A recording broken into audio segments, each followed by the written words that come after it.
Magandang umaga po. Yan, nakabili po ako sa palengke ng talbos ng kamote. Yan 10 piso ang isang tali niyan. Bali 12 tali yan. Binigay na lang sa akin ng 100. Dami. Yan Tapos bumili na rin ako ng tambakol, dalawang malaki, halagang 150 po yan. 150 lang, dalawang malaki na. Yan, ihahalo ko po yan dito, gagataan natin. Igaan ko na to kasi kailangan matanggal yung katas nito Dito ako sa Planggana at madami to, sobrang dami. Mukhang madami maluluto ko nito.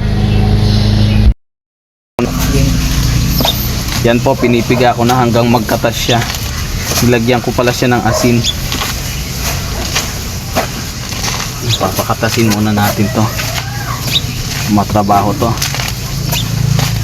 Lagyan ko po yan ng asin para tanggalin yung katas niya. Okay na. Yan guys, tumutulo na po yung katas niya.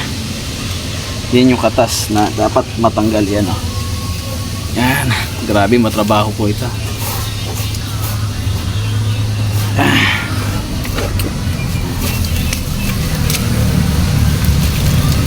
Yan yung katas.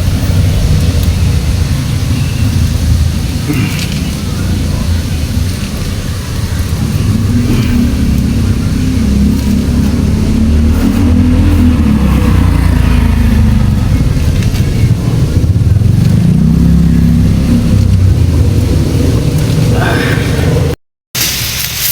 maglalagay tayo ng tanlad.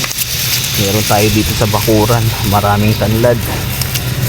Laking tulong, laking bagay din itong may tanim tayong tanlad at hindi na tayo bibili.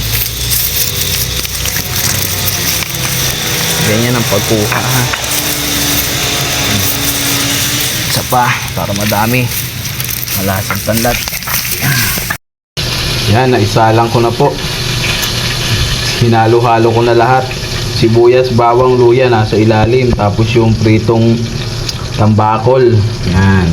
Tapos nilagyan ko po yung tanlad na malaki. Okay, hintayin na lang natin maluto para makakain na tayo. Yan, luto na po ang ating ginataang talbos ng kamoting kahoy. Luto na po. Sarap. Kain na tayo. Gutom na. Tagal pa lang maluto nito. Grabe. Tara, kain po tayo.